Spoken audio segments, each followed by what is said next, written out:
Mari kita akan sama-sama dalam renungan firman Tuhan. Memang sampai pada detik sebelum saya maju, saudara, saya masih memperbaiki ya, karena aktivitas kami pada sepanjang minggu ini agak padat ya. Jadi saya baru mempersiapkan pelayanan kita di malam. Tapi saya percaya firman Tuhan yang sudah terlebih dahulu datang pada saya dan memberkati saya, karena Roh Kudus yang menolong saya, menuntun saya, akan juga menjadi bahagian semua yang mendengar di tempat ini dan juga nanti kami akan bagikan di YouTube. Puji Tuhan Bapak Ibu. Mari kita sama-sama berdiri.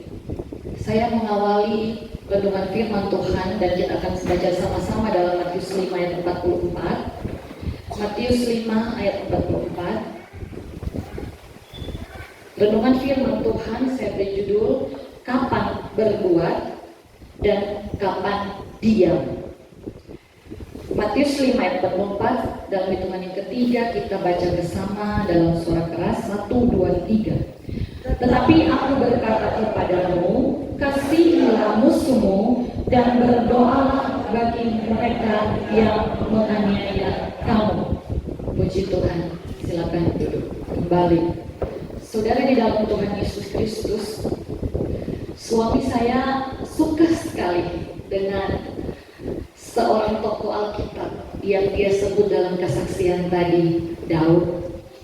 Daud, a man after my own heart, kata Tuhan. Separuh hatinya Tuhan, separuh jiwanya Tuhan.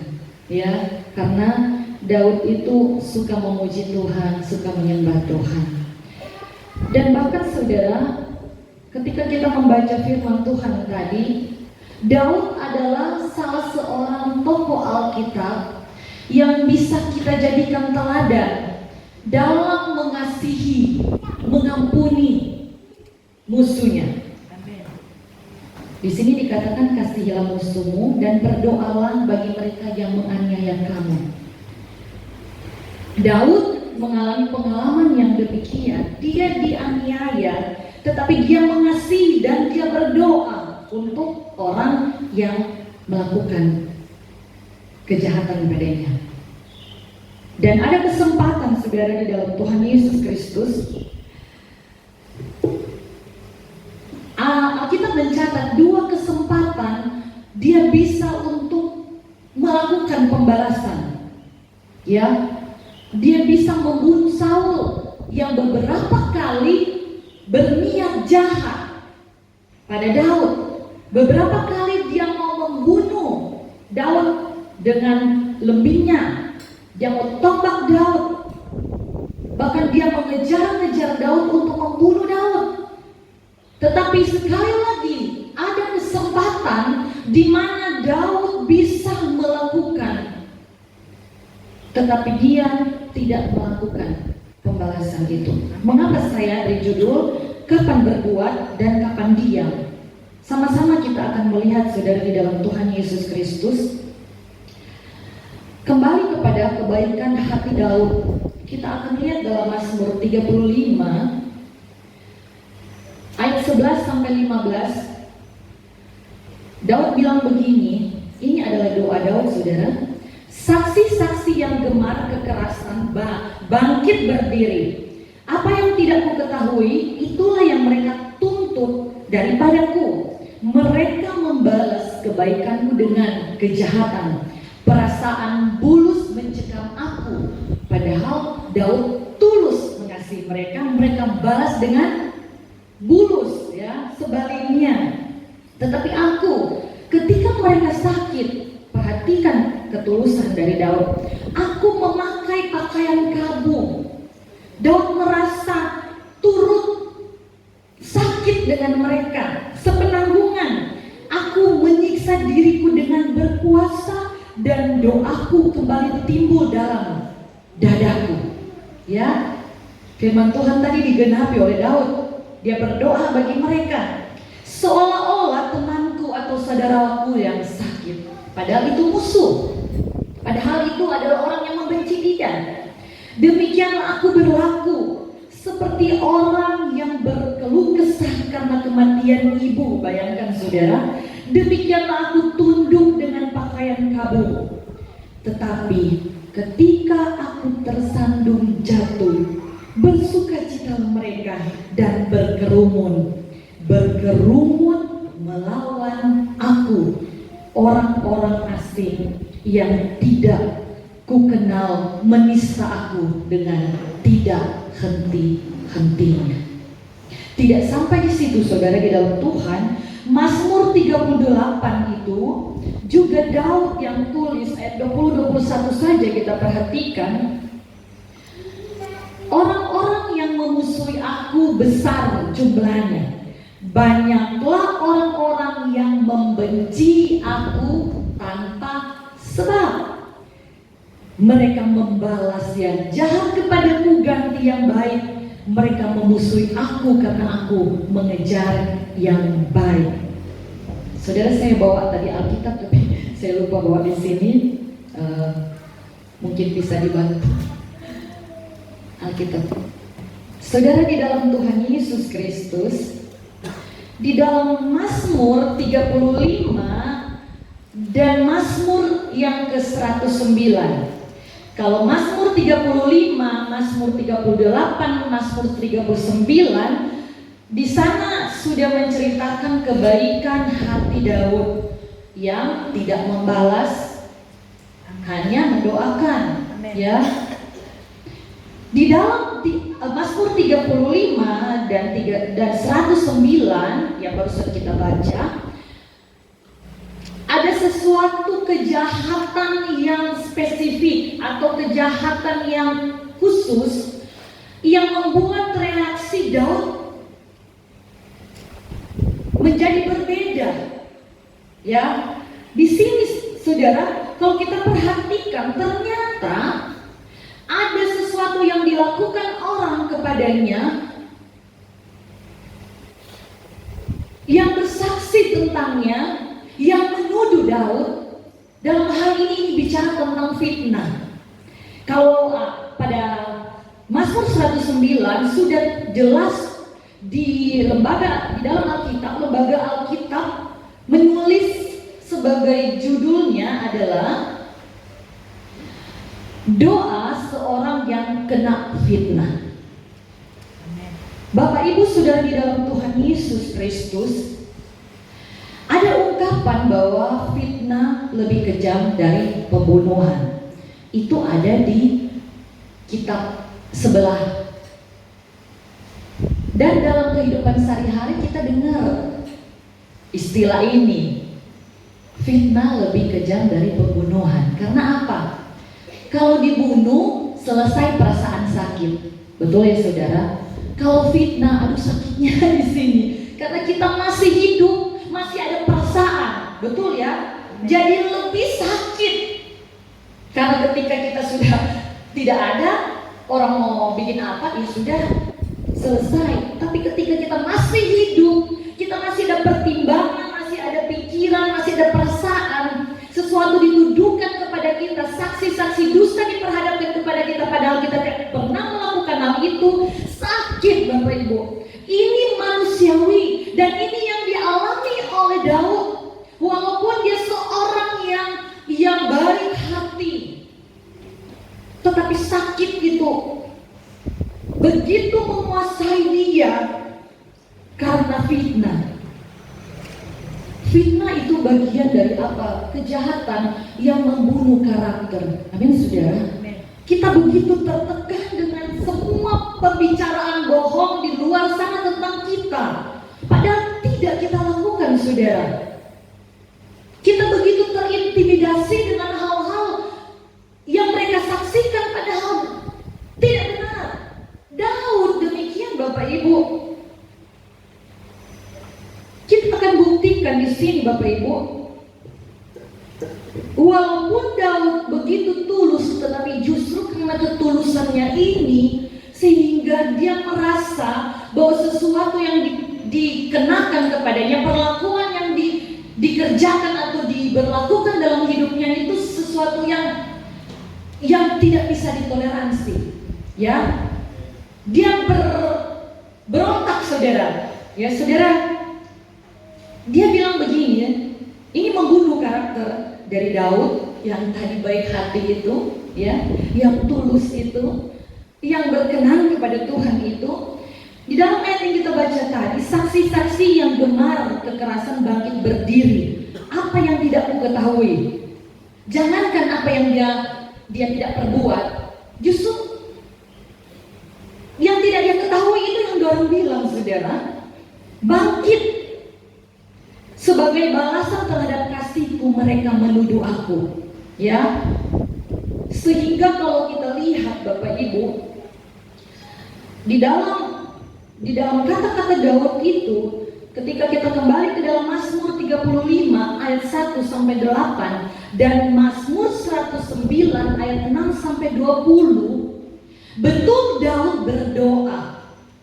Betul Daud menyampaikan bahwa dia mengampuni, dia berdoa untuk musuh-musuhnya. Tetapi kalau kita baca dengan teliti, Mazmur 35 ayat 1 saja sudah dimulai dengan sesuatu yang sebenarnya tidak boleh dilakukan oleh orang yang seperti Daud, ya. Di dalam Alkitab itu judulnya doa minta tolong terhadap musuh dari Daud. Berbantalah Tuhan melawan orang yang berbantah dengan aku. Di situ saja dulu Bapak Ibu. Nanti Bapak Ibu bisa lihat lagi, ya, sampai ayatnya yang ke-8.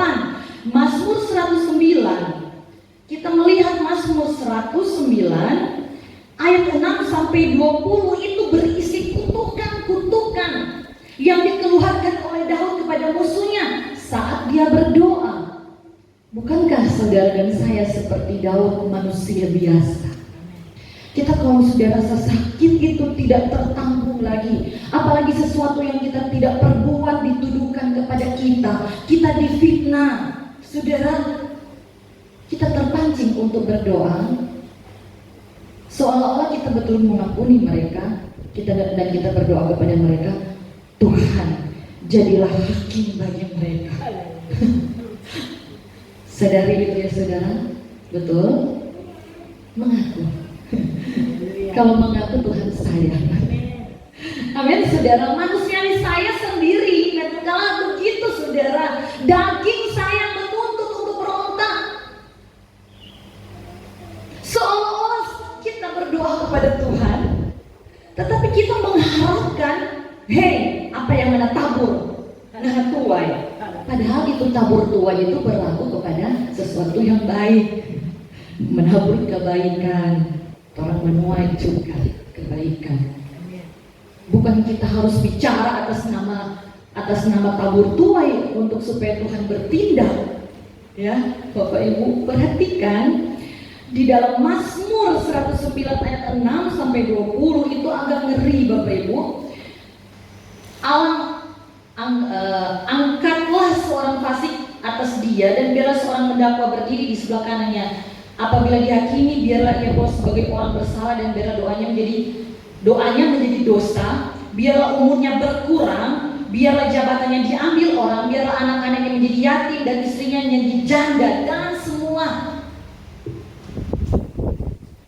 kutukan.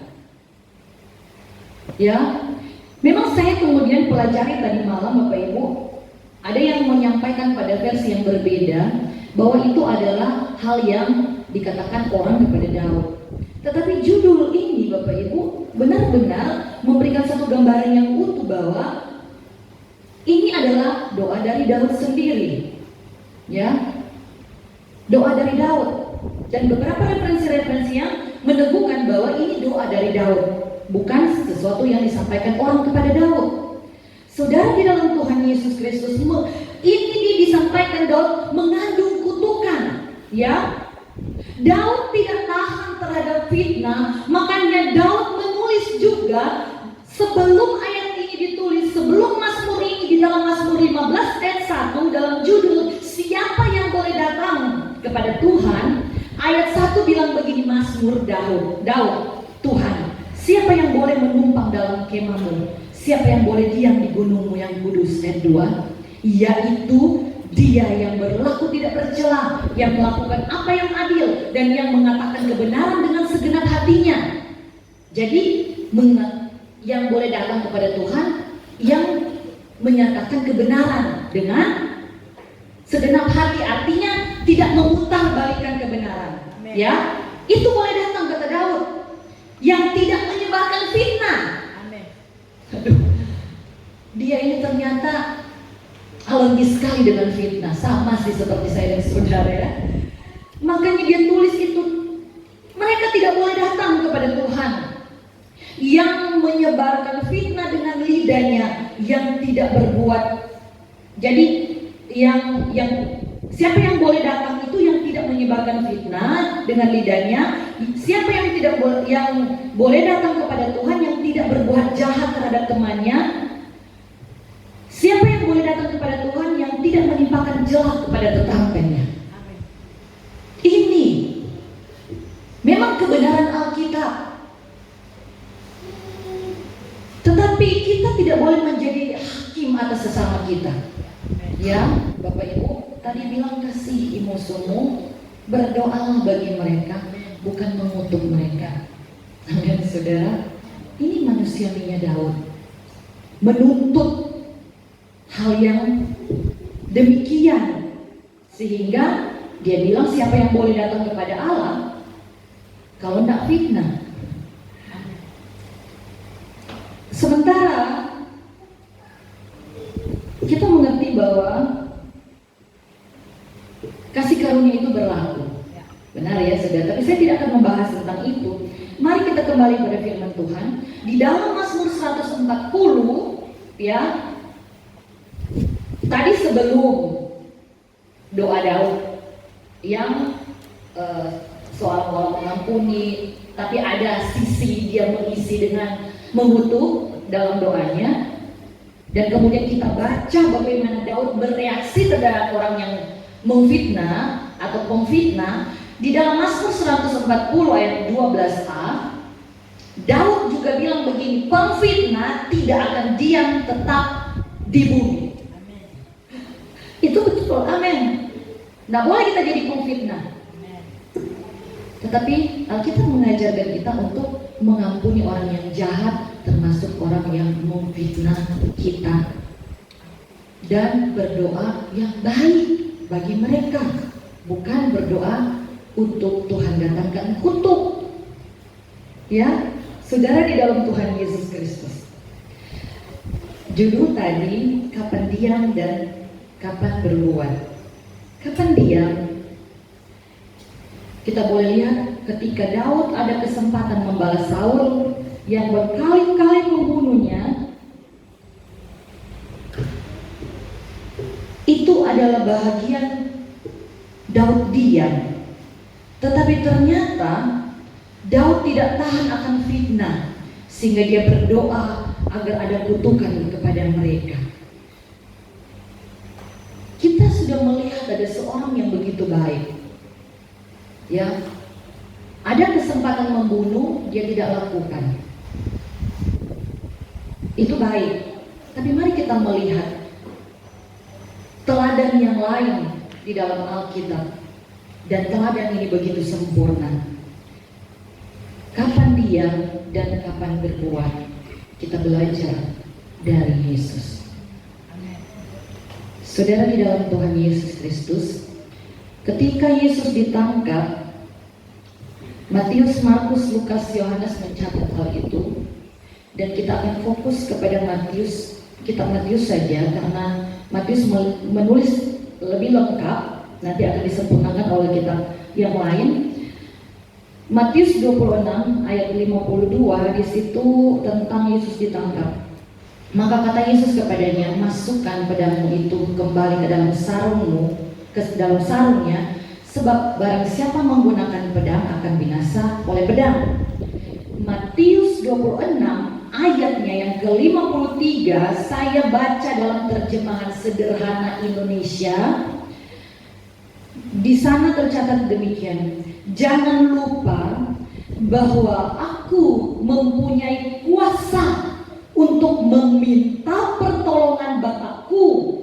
Apabila aku memintanya, Dia akan langsung mengirimkan lebih dari 12 batalion malaikat Jadi Yesus punya kuasa minta kepada Bapa di surga supaya yang datang untuk menangkap dia itu dilawan, dibalas dengan tentara surga.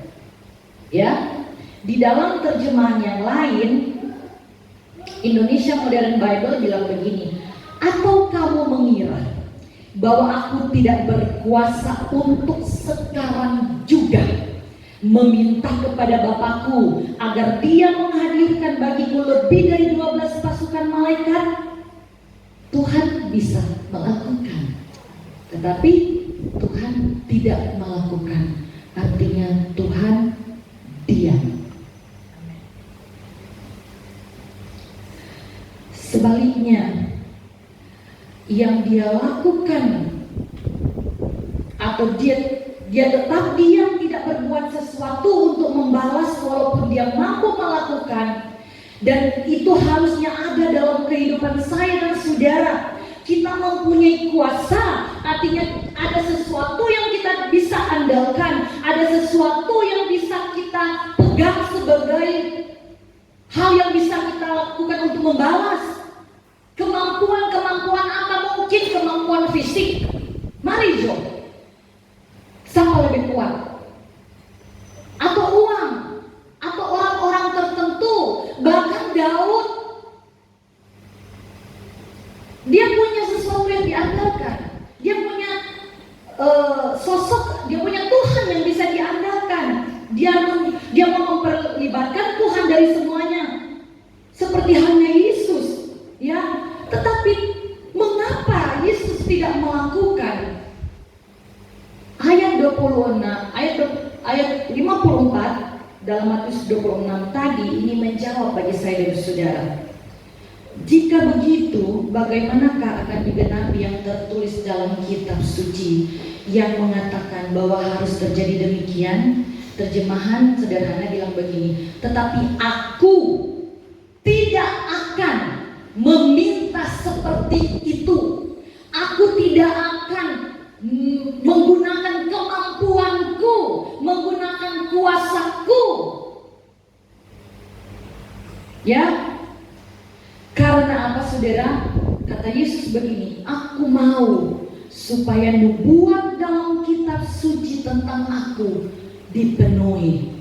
Artinya Bapak Ibu Saudara di dalam Tuhan Yesus Kristus, kita punya kemampuan, kita punya kuasa untuk membalas, untuk menggunakan semua fasilitas yang kita miliki, potensi yang kita miliki, teman yang kita punya, bahkan Tuhan itu sendiri bisa kita minta kuasanya untuk membalas sesuatu yang tidak baik yang kita terima dari orang lain. Tetapi kita harus mengikuti teladan Yesus, tidak melakukan itu supaya rencana Tuhan tergenapi dalam kehidupan saya dan saudara. Amin. Amin. Haleluya. Ada rencana-rencana yang indah bagi kehidupanmu untuk menjadi teladan bagi orang lain. Dari hal pengampunan, dari hal mengasihi. Amin, saudara. Dari hal kesabaran. Amin. Mungkin selama ini engkau cepat marah, engkau cepat bereaksi.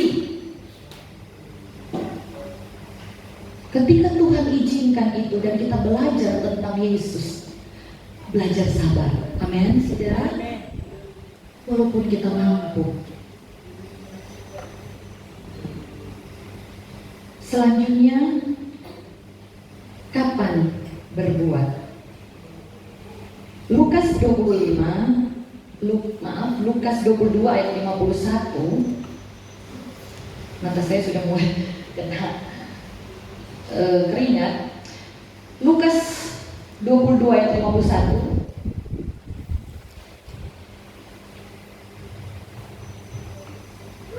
Tetapi Yesus berkata, sudahlah itu. Jadi kalau orang diperhadapkan dengan orang-orang yang jahat, yang tidak baik, sama seperti Yesus. Sudah itu. Amin, saudara. Coba bilang semua di sebelah kiri kanan. Sudah itu. Jadi Lalu ia menjamah telinga orang itu dan menyembuhkannya.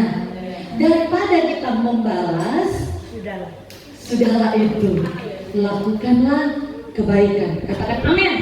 Amin. Itu telinga yang terpotong itu karena salah satu murid Yesus ada. Itu pada utusan imam besar, saudara. Bukan Tuhan bilang syukur. Sudahlah itu. Lebih baik melakukan kebaikan. Amin, saudara. Haleluya. Saat itu juga tidak boleh ditunda. Kalau orang kok menunda untuk melakukan kebaikan, iblis itu gampang sekali datang. Dia kasih panas, dia sesorong api, tong semua ingat. Yang menguasai orang pemikiran yang hati, tuh iblis dah bilang, segera lakukan kebaikan. Amin, saudara. Haleluya. Sebelum iblis merampas hal yang baik dalam hidupmu. Amin. Haleluya. Puji Tuhan. Matius 26, kita perhatikan hal yang lain yang dilakukan Tuhan Yesus. Ayat 62. Lalu imam besar itu berdiri dan berkata kepadanya, ini ketika Yesus sudah ditangkap, dorong semulai adil. Tidakkah engkau memberi jawab atas tuduhan-tuduhan dan saksi-saksi ini terhadap engkau? Matius 26 ayat 63 bagian A. Tetapi Yesus diam. Kalau orang tuduh sesuatu, lebih baik diam. Kalau Tuhan bisa melakukan yang baik, lakukan kebaikan segera. Ya. Matius 27 ayat 12. Tetapi atas tuduhan yang diajukan imam-imam kepala dan tua-tua terhadap dia, dia tidak memberi jawaban apapun. Ini sama sebenarnya seperti Daud yang kena tuduhan, tetapi merespon dan bereaksi yang berbeda. Ya. Ayat 13 Matius 27, maka kata Pilatus kepadanya, tidakkah engkau dengar betapa banyaknya tuduhan, fitnah ya itu Bapak Ibu, saksi-saksi ini terhadap engkau? Matius 27 ayat 14 bagian A, tetapi ia tidak menjawab suatu kata pun. Sehingga wali negeri itu sangat heran. Makanya Yesaya mencatat begini Bapak Ibu, dia dianiaya tetapi dia memberikan dirinya ditindas dan tidak membuka mulutnya, seperti anak domba yang dibawa ke pembantaian, seperti induk domba yang keluar di depan orang-orang yang menggunting bulunya. Ia tidak membuka mulutnya. Diam. Di dalam banyak bicara, banyak pelanggaran. Lebih baik diam. Amin, saudara. Orang mungkin bilang begini, orang mungkin datang ke kita itu marah, bla bla bla bla. Wajar memang kalau dia juga marah karena kita salah. Tapi walaupun ketika kita salah orang marah, kadang-kadang kita biar aja, ya. Tetapi pada umumnya ketika dia fitnah, apalagi orang so baik pada orang, sakit sekali Bapak Ibu. Betul kan? Kemarin total hal kumang. Mana boleh marah apa kita?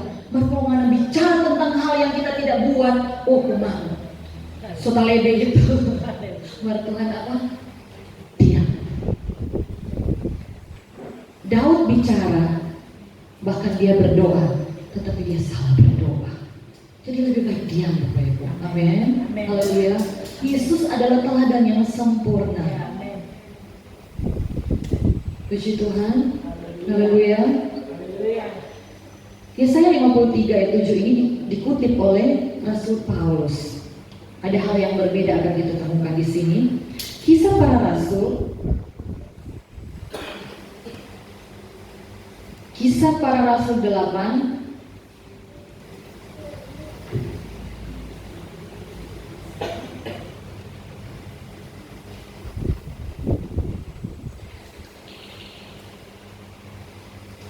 32 dikutip.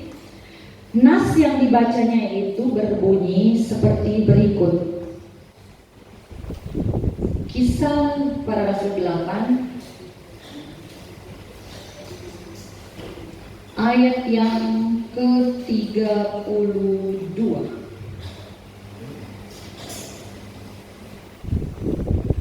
Ya.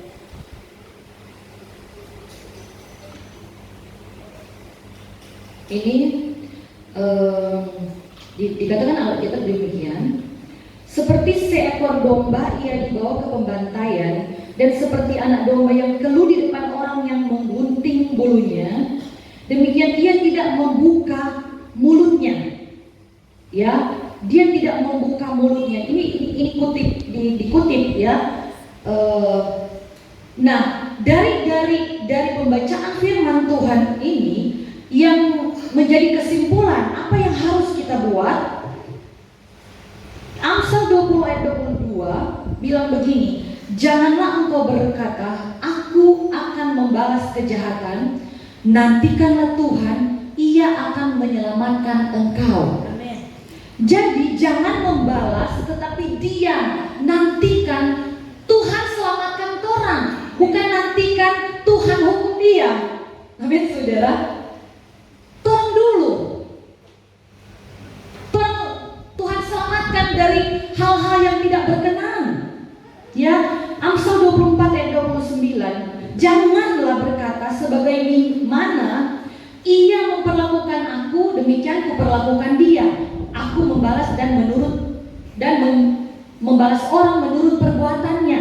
Jangan seperti itu. Tetapi kalau kita perhatikan Mazmur 37 ayat 6, firman Allah yang hidup terjemahannya bilang begini. Semua orang akan tahu bahwa engkau tidak bersalah.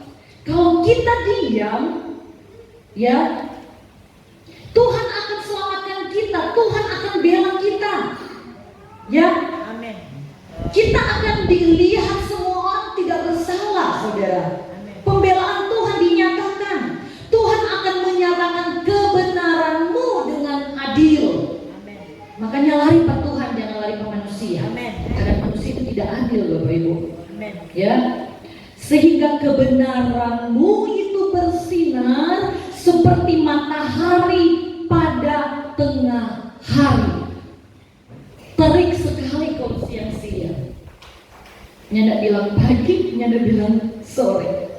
Kebenaran kita itu seperti matahari yang terik, bercahaya, bersinar, semua orang bisa melihat, semua orang bisa merasakannya. Ayat 7a, berdiam dirilah di hadapan Tuhan dan nantikanlah Dia. Katakan amin. Haleluya. Haleluya. Sebelum ada teladan Yesus, ini maksudnya saya tadi Bapak Ibu, untuk membandingkan bagaimana yang dicatat oleh Perjanjian Lama dan setelah ada teladan dari Yesus. Kita lihat dulu Ulangan 32 ayat 35 sampai 36. Hakulah dendam dan pembalasan pada waktu kaki mereka goyang, sebab hari bencana bagi mereka telah dekat. Akan segera datang apa yang telah disediakan bagi mereka, sebab Tuhan akan memberi keadilan kepada umatnya dan akan merasa sayang kepada hamba-hambanya apabila dilihatnya bahwa kekuatan mereka sudah lenyap dan baik hamba maupun orang merdeka sudah tiada. Jadi kalau Tuhan lihat orang tertekan sekali, orang cuma diam, semakin tertekan orang diam, Tuhan datang dalam pembelaan Bapak Ibu. Amen. Tuhan kasih kekuatan untuk bertahan. Amen. Untuk tetap diam menantikan Tuhan. Itu sebelum Yesus memberi teladan. Setelah Yesus memberi teladan, Roma 12 ayat 19 sampai 20. Paulus bilang, saudara-saudaraku yang kekasih, janganlah kamu sendiri menuntut pembalasan, tetapi berilah tempat kepada murka Allah, sebab ada tertulis, pembalasan itu adalah aku yang menuntut pembalasan, firman Tuhan. Sampai di situ sama ya dengan Perjanjian Lama tadi, dalam Ulangan tadi. Perhatikan yang berbeda. Tetapi yang 20, jika seterumu lapar, berilah dia makan. Jika ia haus, berilah ia minum. Dengan berbuat demikian, kamu menumpukan bara api di atas kepalanya. Artinya begini Bapak Ibu, kalau orang jahat kepada saya dan saudara, orang berdoa kepada dia, berdoa untuk kebaikan. Amin. Daud tadi berdoa untuk mengutuk. Tetapi setelah ada teladan dari Yesus, lebih disempurnakan lagi. Kalau mereka lapar, kalau mereka haus, ya, lakukan kebaikan. Amin, saudara. Haleluya. Amin. Bukan berdoa supaya orang dapat kutuk, bukan berdoa supaya orang dihakimi. Berdoa supaya orang itu mendapat kebaikan. Bahkan orang lakukan itu untuk orang yang jahatin kita. Saudara, di dalam Tuhan Yesus Kristus, kata Roma tadi, menumpuk bara api di atas kepalanya, itu supaya dia ada rasa panas yang membakar dia, saudara, supaya dia bertobat. Amin. Kalau ada panas itu, supaya hal-hal yang tidak berkenan itu hangus. Amin, saudara. Amin. Dia boleh melihat orang punya kebaikan, dia boleh bertobat. Puji Tuhan. Haleluya. Kapan berbuat dan kapan diam? Kapan berbuat? Kembali lagi kita akan lihat tentang hal ini dalam Amsal. Kita perhatikan Amsal 3:27. Kapan berbuat? Janganlah menahan kebaikan daripada orang yang berhak menerimanya, padahal engkau mampu melakukannya. Amin. Amin, saudara.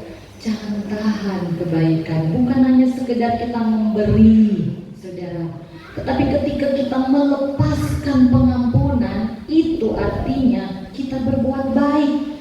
Jangan tahan kalau kita mampu, saudara. Amin. Jangan tahan. Tuhan mengirimkan Roh Kudus untuk memampukan saya dan saudara. Kalau di titik-titik terendah dalam hidupmu engkau merasa tidak mampu, Tuhan kasih kuat, akan kasihan Tuhan. Kita senang mampu, jadi tidak ada alasan untuk menahan kebaikan. Amin. Amin, saudara. Haleluya. Haleluya. Engkau mampu melakukan. Amin. Engkau mampu. Segera, jangan menunda, saudara. Jangan menunda. Terus kemudian kapan diam? Yesus diam walaupun mampu membalas. Tadi, jangan menahan kebaikan ketika kita mampu melakukan. Kita harus diam, tidak membalas walaupun kita mampu membalas. Yesus diam ketika orang-orang menuduh dia hal-hal yang tidak benar. Artinya justru saat kita diperhadapkan kepada sesuatu yang tidak bisa kita terima, daripada kita bereaksi, kita lebih baik diam. Amin. Amin, saudara. Daud diam dan berdoa, tetapi salah berdoa. Yesus diam, tetapi dia melakukan hal yang baik. Amin. Ayat-ayat yang terakhir, saudara, Roma 12 ayat 17-18.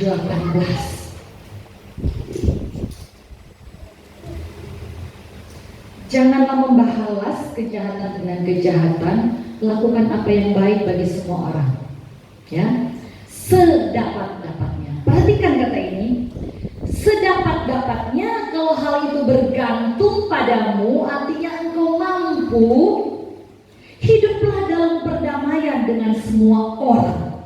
Amin, saudara. dari kehidupan kita terlebih dahulu. Jangan cari-cari masalah. Amin. Damai dengan semua orang.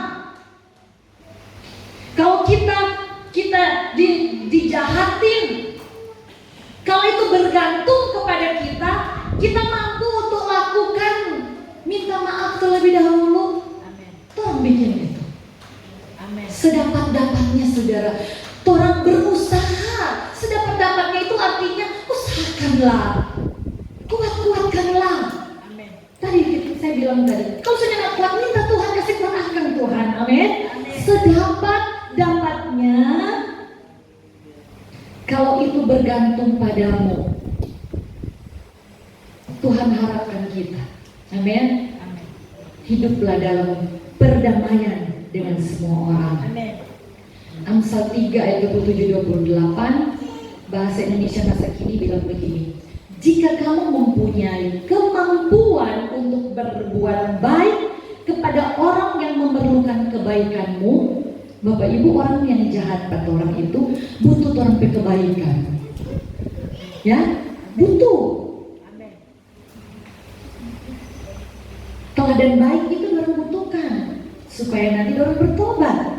Jangan menolak untuk melakukan hal itu. Janganlah menyuruh sesamamu menunggu sampai besok, kalau pada saat ini juga engkau dapat menolongnya. Amin, saudara. Kalau saat ini dia butuh pertolongan orang dalam hal doa, jangan tunda, Bapak Ibu. Tolong berdoa, Tuhan ampuni dia. Biar belas kasihan Tuhan nyata dalam hidupnya. Sebagaimana saya dan saudara sudah mengalami, menikmati belas kasihan Tuhan, pengampunan Tuhan atas segala dosa-dosa kesalahan kita. Mintalah belas kasihan Tuhan itu pun kepada orang yang jahat kepada kita, Bapak Ibu. Amin, saudara. Lakukanlah itu. Jangan tunda sampai besok. Padahal Tuhan bisa menolongnya saat ini. Saudara di dalam Tuhan Yesus Kristus, jangan menahan kebaikan kalau kita mampu melakukannya. Tetapi tahanlah kejahatan kepada orang yang pantas menerimanya, walaupun engkau mampu melakukannya. Saudara di dalam Tuhan Yesus Kristus, saya ingin mengakhiri dengan kesaksian.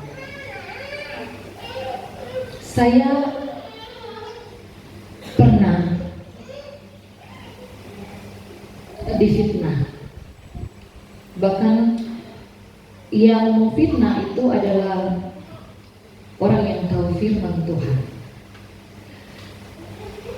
Tetapi sebelum saya lebih dalam dengan firman Tuhan yang saya bagikan ini, Tuhan ingatkan saya begini, diam itu emas. Saudara, jangan bereaksi, jangan mengklarifikasi. Ketika engkau klarifikasi itu, ada yang like, ada yang dislike, ada yang suka, ada yang suka. Ya, percuma. Di antara engkau dan dia ada Tuhan. Ya, sebaliknya yang saya lakukan, saya serahkan kepada Tuhan, bukan supaya Tuhan menghukum, tetapi supaya Tuhan merubah kehidupannya. Saya berdoa bersama suami siang dan malam, bergantian dalam giliran doa kami. Kami berdoa, Tuhan berkati pelayanannya, Tuhan berkati keluarganya. Amin, saudara. Berdoa yang baik. Tolong belajar dari Tuhan Yesus. Amin. Jangan seperti Daud lagi.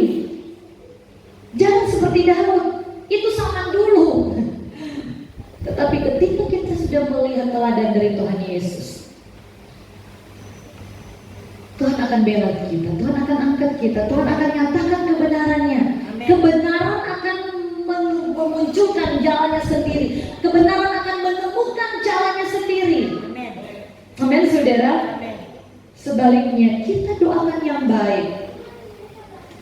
Kita minta pengampunan dari Tuhan untuk orang yang memfitnah kita, untuk orang yang jahat kepada kita. Amin, saudara. Amin. Haleluya. Haleluya. Dan satu hal lagi, di antara saya dan dia, di antara kita dan mereka. Saya katakan tadi ada apa? Ada Tuhan. Ya, ada Tuhan.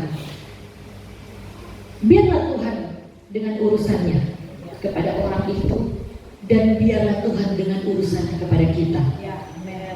Mungkin hal itu akan membentuk karakter kita lebih berkenan kepada Tuhan. Ya, untuk lebih menjadikan kita teladan.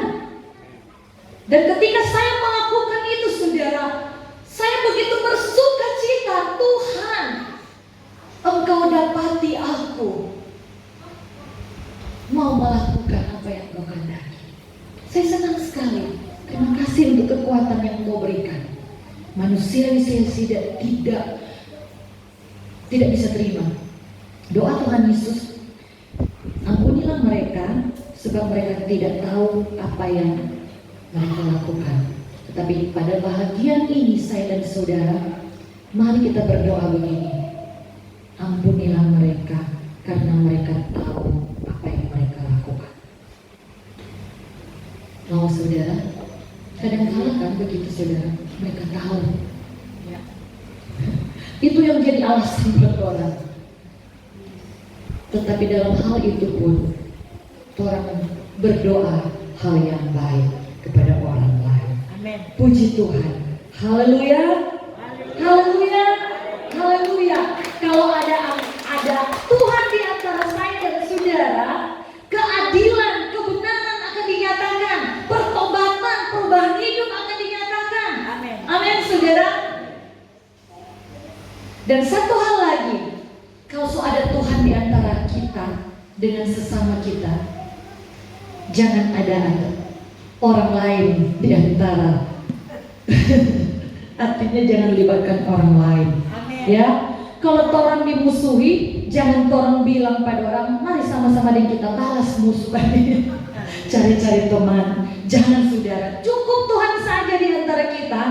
Karena kalau Tuhan yang bekerja, kata firman Tuhan, Allah turut bekerja dalam segala sesuatu. Perhatikan firman Tuhan ini, dalam segala sesuatu untuk mendatangkan kebaikan.